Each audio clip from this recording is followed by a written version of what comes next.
Vous écoutez Bretagne 5, il est 8h15.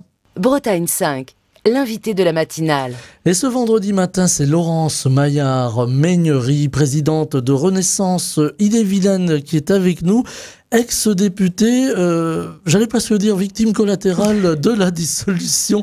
En tout cas, merci infiniment d'être avec nous ce matin. Bonjour, merci à vous. Bonjour. Et on va parler de politique ce matin. Avec plaisir. J'avais envie de vous entendre sur le budget. J'ai l'impression un petit peu de me répéter chaque matin parce qu'on en parle beaucoup de ce budget aujourd'hui. On a vu que le Parti socialiste menaçait d'aller à la censure.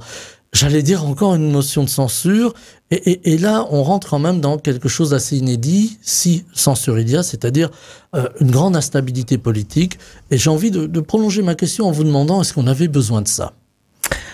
Alors, est-ce qu'on avait besoin de ça, d'une énième épisode de chantage sur des propos qui auraient été tenus, pas tenus? Enfin, je pense qu'il y a un moment donné prendre conscience aussi de l'inquiétude des citoyens, des citoyennes, qui voient que nous avons les politiques ne sont pas en capacité de se mettre d'accord, ou du moins s'ils tombent d'accord, on sent que ces accords sont extrêmement fragiles.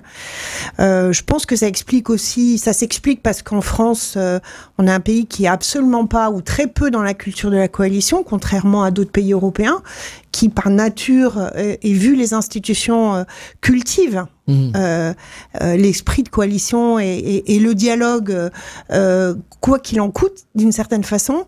Et en France, on sent que c'est encore une fois une difficulté liée au fait majoritaire qui a préexisté, qui préexiste dans nos institutions.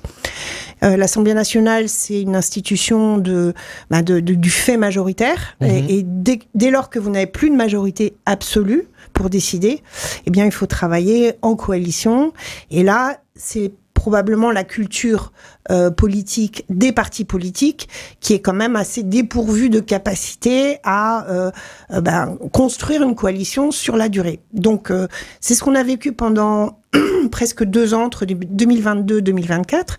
L'Assemblée nationale, nous étions en majorité relative. Alors, majorité relative et majorité absolue, la différence, c'est que la majorité relative, on ne peut pas voter un texte sans l'appui d'autres députés ou d'autres groupes. D'où encore l'esprit de coalition, quelque part. Alors, différemment, parce qu'en fait, il fallait, par nature, quand on vote un texte, on s'efforce pas que de satisfaire un camp par rapport à l'autre. On essaye de faire en sorte que le texte soit compris et que l'adhésion à un texte de loi soit un petit peu plus large que son propre camp.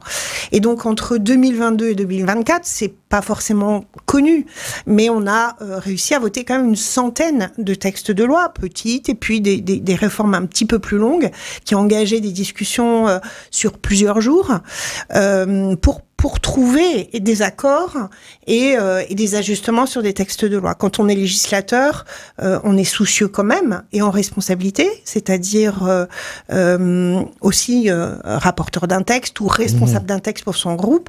On travaille évidemment avec d'autres groupes politiques qui, par leur sensibilité, peuvent être aussi concernés par un texte et y adhérer, apporter des amendements, le faire évoluer. C'est ça, la construction du débat démocratique.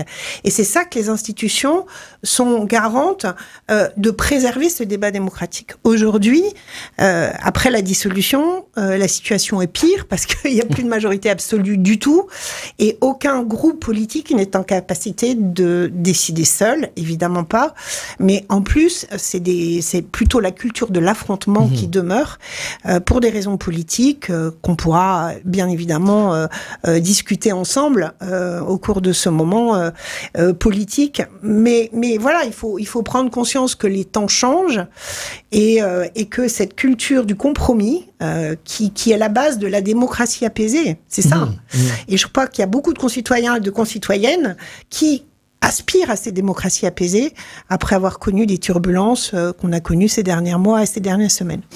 La question qui revient souvent, c'est fallait-il une dissolution? Est-ce qu'il y a une faute politique du président de la République?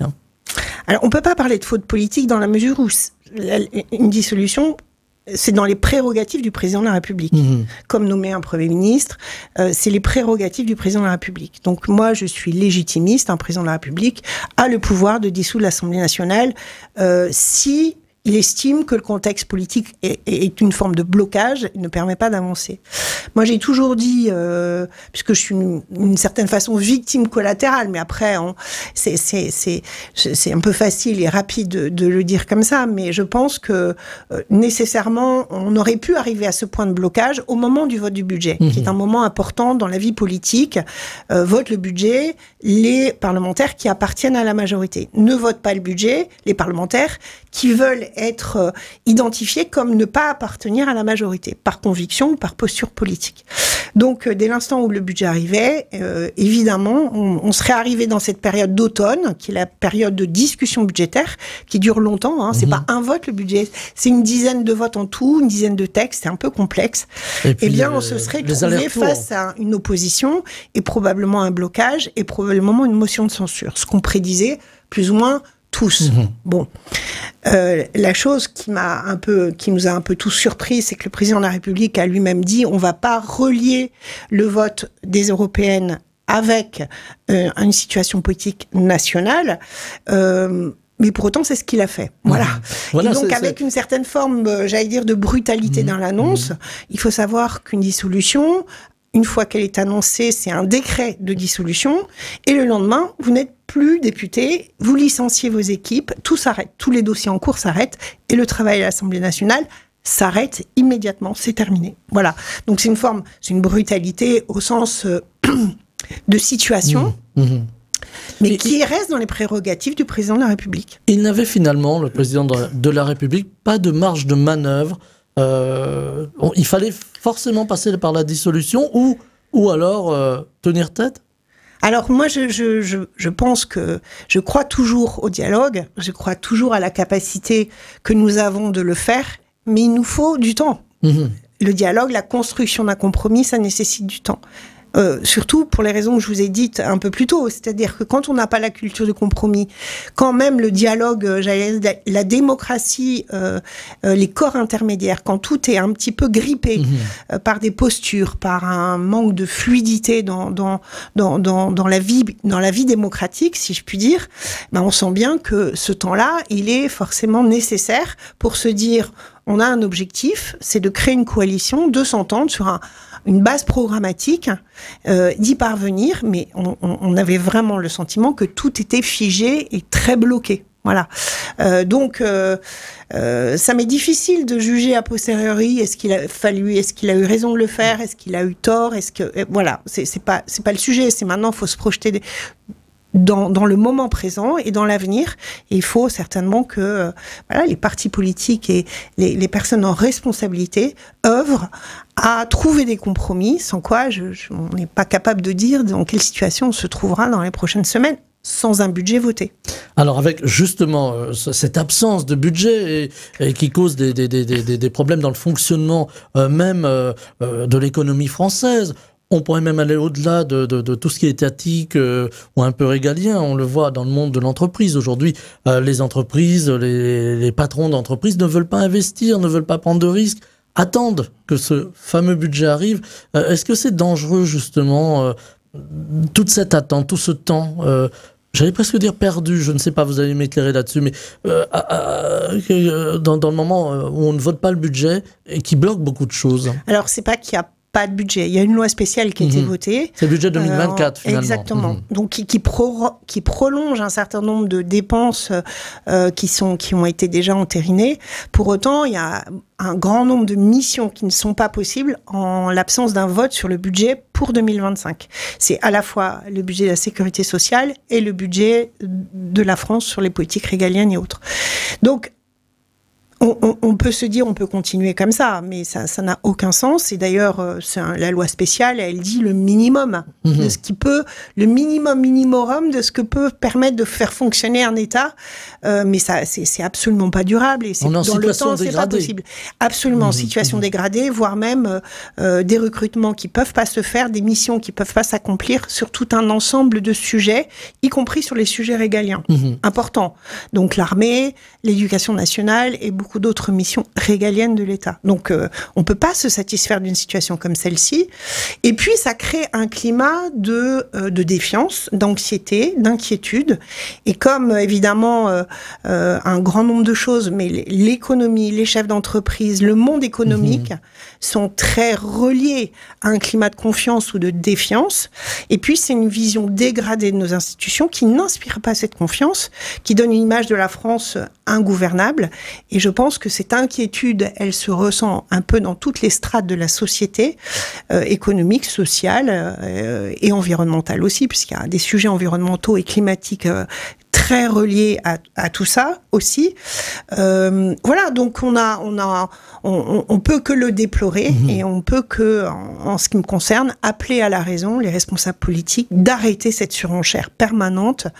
Moi, ce qui me frappe le plus, c'est ce chantage en permanence. Je pense que c'est pas une démocratie mature que en permanence brandir la censure, qui est un droit, bien sûr, et incontestable, mais sans être capable de vraiment construire durablement un chemin de compromis qui permette de rassembler tout le monde. Voilà, il faut aussi rassurer, penser aux Français, aux Françaises qui s'inquiètent, aux entreprises, petites ou grandes d'ailleurs, qui s'interrogent, qui se demandent si le contexte va leur permettre de prospérer, d'avoir une vision sur la fiscalité un peu plus longue que des discussions sur les plateaux télé, et puis voilà, d'être rassurés sur leur capacité à recruter, à garder de l'emploi, à avoir des marchés, à se projeter à l'international quand ils peuvent, ou tout simplement des marchés locaux pour les petites entreprises qui ont besoin tout simplement d'un cadre sain pour travailler, tout simplement. Avec l'aspect politique aussi du Rassemblement national qui a beaucoup progressé, on l'a vu lors des dernières législatives, on sent que les Français, là aussi, ont une forme de défiance vis-à-vis de leur politique. Je dis en termes génériques, leur politique, c'est-à-dire une forme de défiance vis-à-vis du personnel politique. C'est assez transversal du reste. Est-ce que c'est là aussi une forme de dangerosité pour la démocratie, pour le pays, pour les institutions? Mais les extrêmes, qu'ils soient de gauche ou de droite, vivent du populisme. Et le populisme, c'est quoi? C'est faire l'agrégation des colères. C'est vivre sur les colères des gens, sur leurs frustrations, sur leurs inquiétudes. Donc c'est un cynisme politique que moi je dénoncerai, j'ai toujours dénoncé, que je continuerai à dénoncer. Pour autant, on doit entendre ça. Il y a une colère. Il y a une colère du peuple. Il y a de l'inquiétude. Il y a à la fois de l'inquiétude, il y a de la colère, il y a de l'indécision, il y a de la peur de l'avenir. Il y a le regret du passé avec cette petite ancienne qui dit c'était mieux avant. Voilà, le fameux c'était mieux avant. C'est toujours plus rassurant de ce qu'on a connu que de se projeter dans l'avenir, dans un monde incertain, un monde qui est compliqué, avec la guerre en Ukraine, le Proche-Orient qui s'est embrasé, avec les États-Unis et un dirigeant extrêmement anxiogène. Brutal, quelque part. Et brutal. Donc, l'inquiétude des gens, elle est totalement légitime. Après, la responsabilité des hommes et des femmes politiques, c'est de pas seulement discuter des solutions, c'est d'agir concrètement. Voilà. Et c'est le blocage que nous connaissons. Je pense que c'est une défiance à l'égard des hommes, peut-être, et des hommes et des femmes politiques, peut-être. Mais j'ai envie de dire que c'est plutôt une défiance à l'égard des institutions, globalement, qui régulent la vie démocratique et qui sont, aux yeux de beaucoup de personnes, aujourd'hui dans la capacité d'avancer. Ce sentiment de blocage est extrêmement anxiogène et toxique, et donc il faut en sortir. Est-ce que pour en sortir, il faut tourner la page de la Ve République qui a été voulue, qui a été mise en place par le général de Gaulle en son temps, en 1958. Est-ce qu'il faut tourner la page de cette Ve République et aller vers une Sixième République? On entend beaucoup de voix à gauche, chez les filles en particulier, qui disent voilà, faut tourner la page, on reprend une page blanche et on fait autre chose. Non, mais ça c'est vraiment c'est facile, c'est-à-dire on se projette dans l'inconnu. Une Sixième République dont on ne sait pas le début d'une phrase. On a une belle constitution. On a une Cinquième République qui a résisté à toutes les tempêtes quand même. Donc, qu'il y ait des ajustements, et il y en a de temps en temps, occasionnellement à la marge, mais des institutions qui sont à la fois pensées pour la stabilité, peut-être pas encore assez pensées pour l'instabilité. Pour autant, il y a des outils constitutionnels, une constitution qui évolue avec de la jurisprudence. C'est une matière vivante. Elle évolue je trouve avec ça son temps. inconséquent de se dire on se projette dans une 6e République, on fait table rase du passé. En revanche, je pense que, et j'ai toujours été assez convaincue qu'il faut, dans cette 5e République, envisager une démocratie peut-être plus ouverte sur la participation, sur la possibilité d'associer davantage les citoyens à des décisions. C'est le cas, évidemment, à l'échelle locale. Les conseillers municipaux et les élus locaux sont en capacité d'associer bien souvent les citoyens à des décisions, et ils le font. Et d'ailleurs, ils ont la confiance des citoyens. Les maires ont la confiance des citoyens et des citoyennes. Souvent plus élevée que les élus nationaux. Souvent, le maire, on ne regarde pas son étiquette politique. Voilà, c'est la personne, c'est la capacité à diriger. On est plus ouvert. On se dit peu importe. Tant que c'est un bon maire ou une bonne maire, on est content. Il y a pas de... le sujet se pose pas du tout de la même façon. Et donc, quand je dis un espace de démocratie ouverte à la société civile, c'est une capacité à organiser, pourquoi pas, des conventions citoyennes, ce qui était le cas, et de tirer les conclusions de ce travail des citoyens accompagnés dans le cheminement qui est aussi de faire, de prendre des décisions difficiles sur des sujets difficiles, mais c'est aussi une voie référendaire qu'on n'utilise pas du tout en France, ou en tout cas la Constitution aujourd'hui nous permet pas d'utiliser le référendum de façon simple, mais c'est bien aussi d'avoir un cadre. Donc il faut peut-être aussi évoluer, même à l'Assemblée nationale, avoir des commissions citoyennes sur lesquelles on peut se reposer pour avoir aussi l'avis des citoyens éclairés, formés. C'est pas du populisme, ça, c'est de la démocratie participative, c'est la social-démocratie qui intègre aussi une vision active de la participation citoyenne. Encore faut-il que les citoyens acceptent de rentrer dans des organisations un petit peu plus structurées pour donner leurs avis, travailler sur le long cours sur des sujets un peu complexes. Mais ça aide les élus, bien sûr, ça objective la décision, et on l'a fait sur le climat, sur la fin de vie. Il y aurait beaucoup d'autres sujets sur lesquels on pourrait s'appuyer autour d'une convention citoyenne à l'échelle locale, régionale ou nationale. Ça me fait penser, par association d'idées, on voit beaucoup de choses sur les réseaux sociaux aujourd'hui. Il y aurait beaucoup à dire. Je pense que la matinale ne suffirait pas. Mais on a beaucoup d'expressions, parfois violentes, parfois très, très dégradantes vis-à-vis des élus. Est-ce que l'élu que vous avez été, en tout cas à l'Assemblée nationale, jusqu'à cette fameuse dissolution, et la femme politique que vous êtes aujourd'hui, vous regardez les réseaux, est-ce que... voilà, ça vous inquiète ce qui s'y dit, ça vous inquiète ces appels à la colère, à la haine?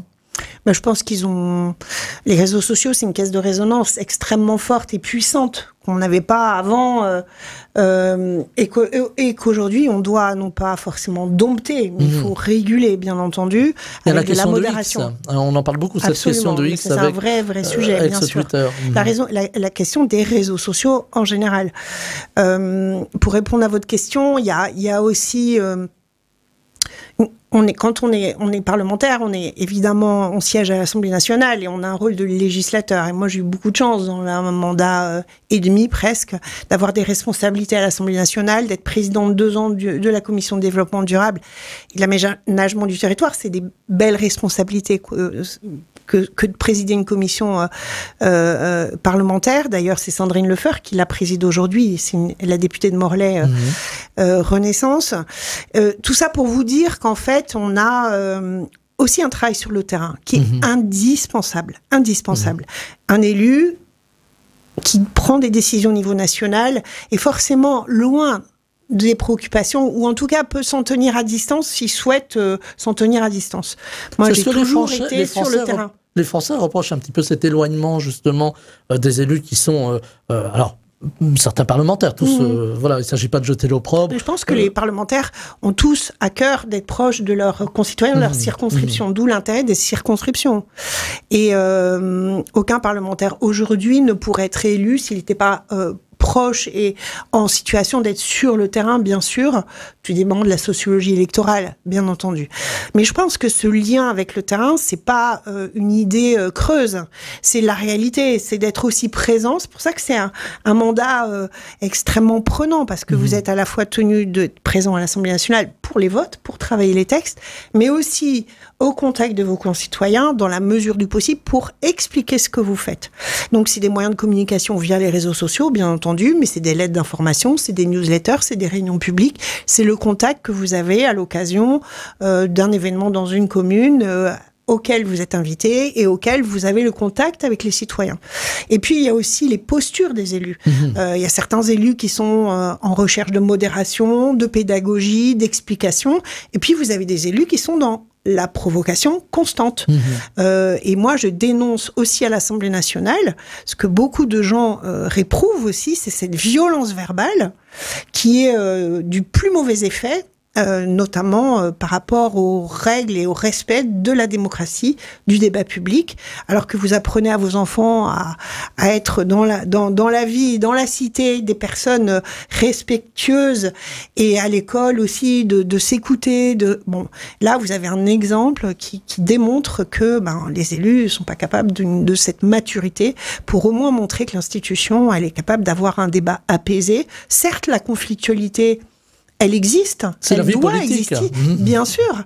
Et il vaut mieux que les débats de fond aient lieu et des désaccords, bien sûr, s'expriment dans l'enceinte de l'Assemblée nationale, qui est un hémicycle. Et l'hémicycle, on est là pour parler.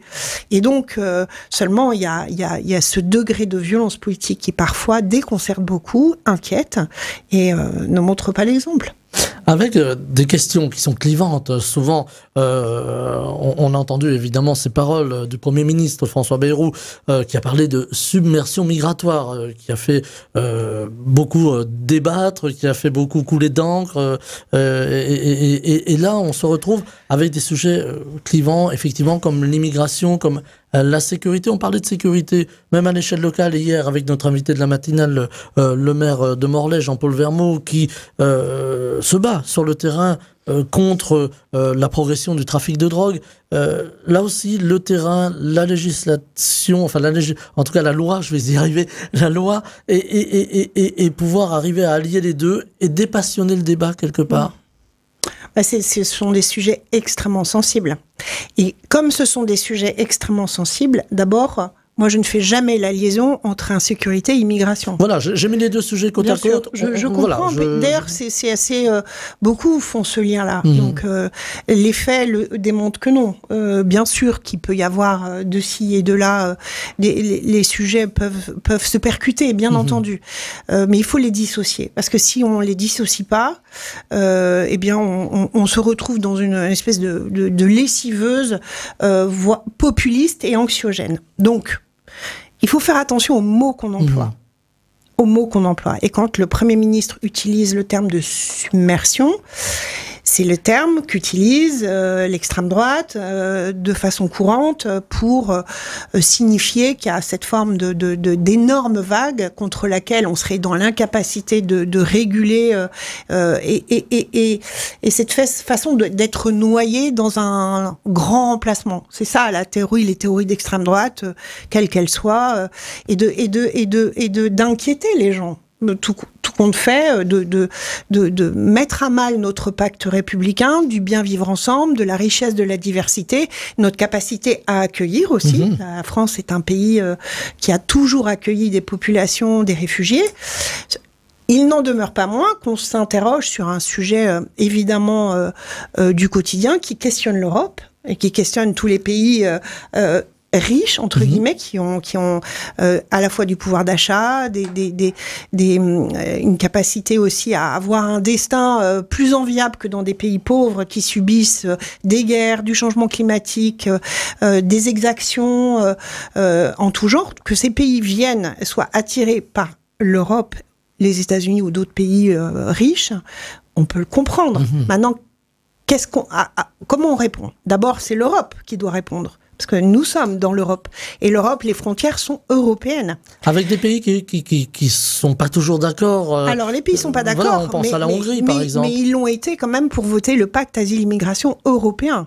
Voilà, on a tendance un petit peu à l'oublier, avec des décisions qui ont été prises aux frontières de l'Europe, le rôle de Frontex, une régulation, des traités qui ont pu être aussi la question de la règle de Dublin, de l'accueil, dans le pays d'accueil, avec les situations qu'on a connues en Espagne, en Italie, sont absolument vont évoluer. Il n'est pas logique que des pays soient seuls à supporter le poids d'arrivées massives de personnes qui veulent trouver refuge en Europe. Il faut une répartition. Donc il faut une répartition, bien entendu. Il faut que les Européens, c'est ce qu'ils ont fait dans le pacte asile-immigration, en tout cas prennent ces décisions de régulation, d'un accueil qui soit de qualité et la capacité à dire oui et la capacité à dire non. C'est ça qu'il faut. Et aujourd'hui en France, on a certainement cette capacité à dire oui. On a un droit d'asile qui est pas que français, mais qui est, en tout cas, qui honore les pays pour accueillir des Syriens, pour accueillir des personnes qui subissent des guerres, des femmes qui subissent l'excision, des enfants qui sont déportés dans des zones de conflit. On se doit d'accueillir dans les meilleures conditions et de trouver refuge dans nos pays. Pour autant, il y a une immigration qui est sensible au sens des personnes qui arrivent avec un visa touriste, des étudiants qui arrivent avec un visa étudiant et qui restent en France. Donc, ce qu'on appelle les personnes qui, à un moment donné, n'ont plus de visa et d'autorisation légale pour rester sur notre territoire. Et c'est là qu'on a de l'ambiguïté, voire une certaine forme d'hypocrisie, en se disant, ces personnes-là, il faudrait qu'elles restent plusieurs années avant même qu'on puisse se demander si ils ont une autorisation ou pas de rester sur notre territoire. Et on les laisse dans un espèce de no man's land, en fait. Ils n'ont pas de papier officiellement, ils n'ont pas la possibilité de travailler. Ils n'ont pas d'autorisation de travail. Ils ont des titres de séjour qui sont reconduits d'un mois à l'autre quasiment. Donc, comment construire sa vie? Comment construire un avenir? Avec le danger pour les plus jeunes de tomber dans la délinquance, finalement. Parce que comment vous vivez quand vous n'avez pas la possibilité de travailler, tout simplement? C'est quoi l'existence légale que vous avez? Donc, soit on leur dit, on ne vous accueille pas, et donc vous rentrez chez vous. Donc, les fameuses OQTF qui sont données à chaque fois aux personnes qui sont sans papier, mais qui... ne sont pas exécutés parce qu'on est dans ce no man's land, en fait. Donc, soit on dit aux personnes, vous restez, nous sommes heureux de vous accueillir, nous avons besoin de vous, nous avons besoin de votre force de travail, et toutes les entreprises de l'agroalimentaire, notamment en Bretagne, ou du bâtiment, sont bien contents d'avoir aussi une main-d'œuvre étrangère. Il y a une demande. Mais bien sûr qu'il y en a une, il y a toujours eu, et on a toujours accueilli. Et en même temps, moi, je suis partisane du fait que les fameuses OQTF, pour les personnes qui sont un petit peu, qui exposent, qui représentent un niveau de dangerosité, il faut les exécuter. Et déjà, on clarifierait les choses. Voilà. Il y a les demandeurs d'asile à qui on accorde l'asile, et puis les autres personnes qui sont arrivées sur notre territoire à qui on dit, si vous voulez travailler, vous intégrer et vous respectez les valeurs de la République, aucun problème, mais autant savoir ce qu'on souhaite et le dire clairement. Voilà, et c'est presque là-dessus qu'on va se quitter. Je voulais juste vous entendre, on a une poignée de secondes. Donald Trump, il vous fait peur aujourd'hui? Mais Donald Trump, c'est Donald Trump. Il a déjà fait un mandat, donc on sait exactement à quoi s'attendre avec Donald Trump, à la fois du prévisible et du total imprévisible. Donc une grande prudence, et pour moi l'Europe doit resserrer les rangs et peut-être sortir un peu de sa naïveté et être forte sur ses appuis, et c'est le moment de resserrer les rangs et d'être oui, c'est une inquiétude évidemment très forte. Et de répondre finalement à Donald Trump. Merci infiniment. Merci à vous. D'avoir été avec nous ce matin, Laurence Maillard-Meignery, présidente de Renaissance Ille-et-Vilaine. Et on parle de l'Ille-et-Vilaine, on aura une pensée. Évidemment, pour tous ceux qui sont touchés par les inondations, et on leur souhaite et du courage et de la patience. Ça va rentrer dans l'ordre, mais c'est des dégâts assez considérables. Là aussi, il faut que les élus soient à leur côté. Absolument. Merci infiniment. Merci beaucoup. Je vous souhaite une très belle journée. Merci à vous aussi. Merci. Bretagne 5, Stéphane Hamon, le 7-9.